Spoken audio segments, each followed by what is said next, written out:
good evening. Civil servants may see their wages go up by 2.8 to 4.5%.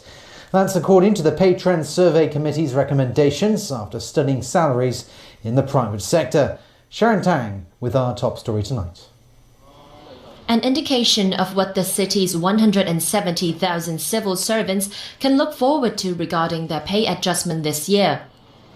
The Pay Trends Survey Committee studied data from 112 private companies over a 12-month period ending in April. The committee took into consideration the pay adjustments for the private sector workers, then deducted the latest civil service payroll cost of increments to arrive at the net pay trend indicators. The committee recommends a 2.8% pay increase for civil servants in the lower salary band. For the middle salary band civil servants, a 4.51% pay hike has been proposed. And for the most senior government staff, a 4.06% increase.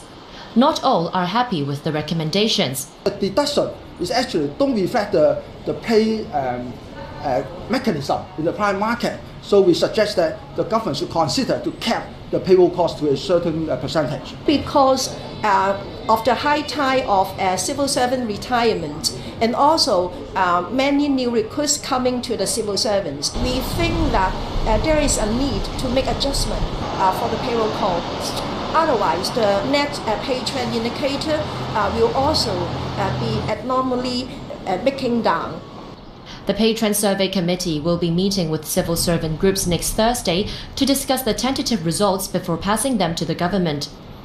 In response, the Civil Service Bureau said the Chief Executive in Council will also consider other factors in determining the pay adjustments for 2018 and 19, including the state of Hong Kong's economy, the government's fiscal position, and civil service morale. Sharon Tang, TVB News. A High Court jury has retired to determine if 5 men are guilty of riot-related charges. Localist Edward Leung and 4 others have been charged over their alleged involvement in the Mongkok riots of 2016. Before the 9-member panel retired, the judge reminded them to make decisions based on their life experiences, and if jurors believe what the defendant said might be true, they must acquit the men. They must reach an unanimous or a majority verdict of at least 7-2. Overseas now, Malaysian political veteran Anwar Ibrahim has been freed from custody after getting a royal pardon from the King. He immediately pledged he would give his full support to the government led by former rival Mahathir Mohamad, who led a 4-party coalition to a stunning election win last week. A throng of supporters and reporters greeted Anwar Ibrahim after he was given a royal pardon and freed from custody today. He walked free from hospital where he was recovering from shoulder surgery and was whisked away to an audience with Malaysia's king. The Royal Palace said the monarch had given Anwar a full pardon following advice from the Pardons Board. It caps a remarkable comeback for the veteran of Malaysian politics, going from political prisoner into Prime Minister in waiting following his alliance's stunning election victory last week. Now there's a new dawn for Malaysia. I must thank the people of Malaysia. Malays, Chinese, Indians, Kadazan, Iban, the entire spectrum of Malaysians, regardless of race and religion, who stood by the principles of democracy and freedom. They demand change, and it is our duty now to ensure that this mandate given to Pakatan Harapan would honour this commitment. Anwar was convicted of sodomy in 2015 in a case he said was aimed at crushing his alliance, which was making gains against Malaysia's long-ruling coalition government. His sentence was set to end on June the 8th, but last week's election win, which ended the National Front's 60-year rule, led to his swift release. But analysts say his release could cause tensions in the new government led by Mahathir Mohamad, who, after leading the 4-party alliance in the election campaign, has become the world's oldest leader at 92. Mahathir is the chairman of the alliance and Anwar is its de facto leader. Mahathir has promised to stand down as Prime Minister in 1 to 2 years, with Anwar stressing he is in no hurry to join the cabinet or become Premier. The pair famously had a falling out in 1998, with Anwar eventually going to jail. But now Anwar has pledged his full support for his former nemesis and says their political feud has long been buried. Foreign ministers from major European powers and Iran met in Brussels in an effort to save the Iran nuclear deal, despite US President Donald Trump's effort to kill it. They're trying to find a way to keep Iran's oil and investment flowing, but admit it will be tough to provide the guarantees that Tehran says it needs. Highlighting just how difficult it will be, the US announced more sanctions just minutes before the meeting began.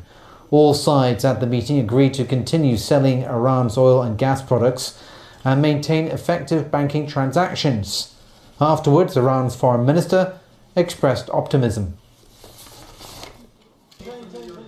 We started the process. I believe we are on the right track. Now, a lot depends on what we can do within the next few weeks. I believe it's a good start. We're not there. We're beginning the process, and we need to receive those guarantees. We need to reach some sort of guarantee that these benefits can be guaranteed for Iran within that specified period of time that the President said, a few weeks.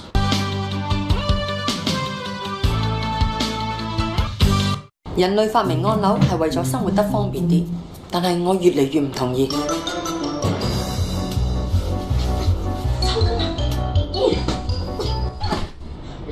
如果唔使再依賴按鈕，生活肯定更靈活、更 smart 啦。其實借貸都係一樣，永豐信貸業主私人貸款無需按鈕，無論18到80歲，只要你係業主就可以申請，唔使按鈕，自然就借得更 smart 啦。永豐信貸，中谷借錢梗要還，咪俾錢中介。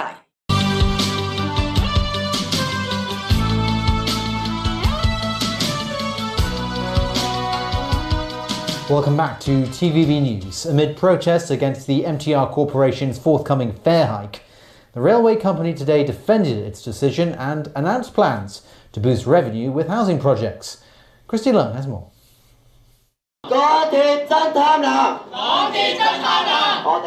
Greedy MTRC said these protesters from the Labour Party, League of Social Democrats and other civic groups. They slammed the company's fare hikes despite huge profits ahead of the firm's annual general meeting this morning. The train operator is set to raise fares by a further 3.14% this June, despite its $16.8 billion profit last year.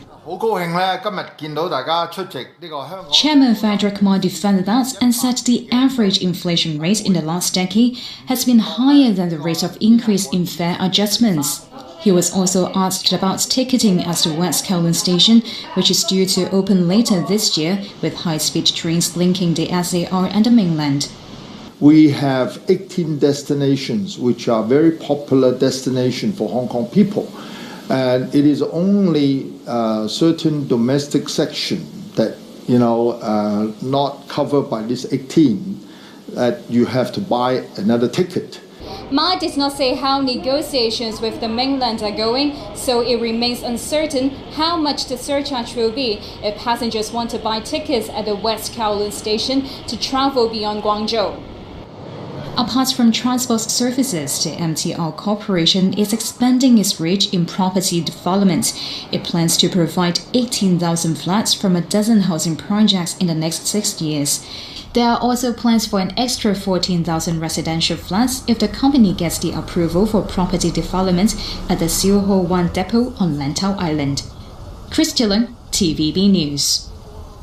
3 minibus drivers were arrested on suspicion of dangerous driving. They allegedly overloaded their vehicles, and in one particular case, the driver allegedly added 6 more seats than what's allowed. Kaina Chu reports. It may be a 19-seater, but this minibus is actually capable of carrying 6 more above the legal limit. How? With the help of this wooden box that doubles up as a seat. Police arrested the vehicle's 71-year-old driver on suspicion of dangerous driving. The drivers of 2 other 16-seaters allegedly also went over the passenger quota by up to 3, such as by allowing some passengers to sit on this plank right beside the driver's seat. Police took action to combat passenger overloading in Yuen Long early today. Officers said the minibuses may have breached traffic regulations. Authorities are also checking to see if the vehicle's tire tread depth is safe and if their fire extinguishers are still in. Huge 正式登陸香港啦！記住係3個U 嘅 Huge， 全球1000萬玩家，過百款手機遊戲，即刻下載 Huge 遊戲玩啊！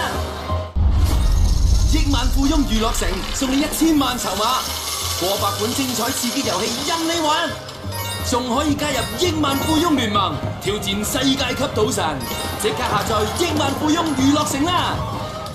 Good order.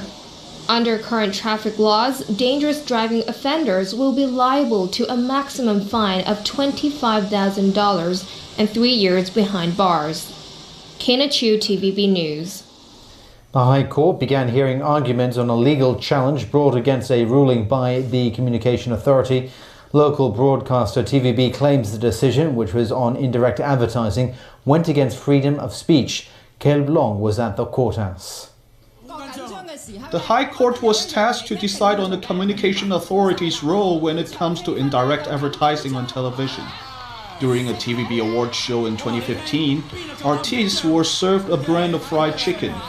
The Communications Authority found the segment gratuitous, not justified editorially, and obstructive to viewing pleasure.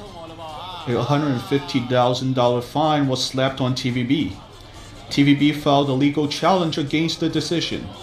The hearing began this morning with TVB's Deputy General Manager Desmond Chan appearing at the stand. On behalf of TVB, Senior Counsel Jared McCoy said the broadcaster respects the regulatory authority of the media watchdog. But he argued the punishment was an overprescription, while the watchdog cannot restrict freedom of speech and attempt to smother viewers' pleasure. McCoy also said the Communications Authority was making inconsistent decisions.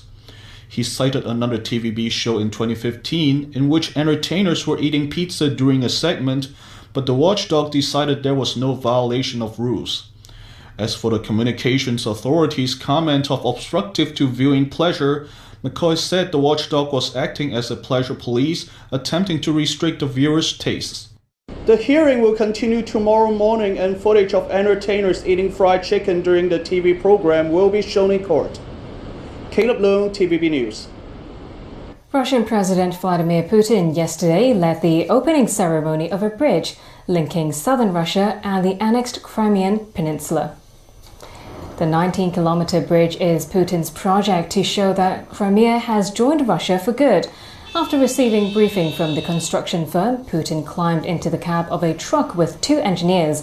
He then drove it over the bridge to the Crimean side, leading a convoy of vehicles. The road and rail bridge is designed to link Crimea into Russia's transport system. After Russia annexed Crimea in March 2014, transport links to the peninsula deteriorated. Both the Ukrainian and Russian military set up checkpoints into Crimea, and rail services between the Ukrainian mainland and the peninsula were cancelled. The new bridge opened to cars today, while the rail section is due to be completed in late 2019. And that's the news. Thanks for watching. Good night.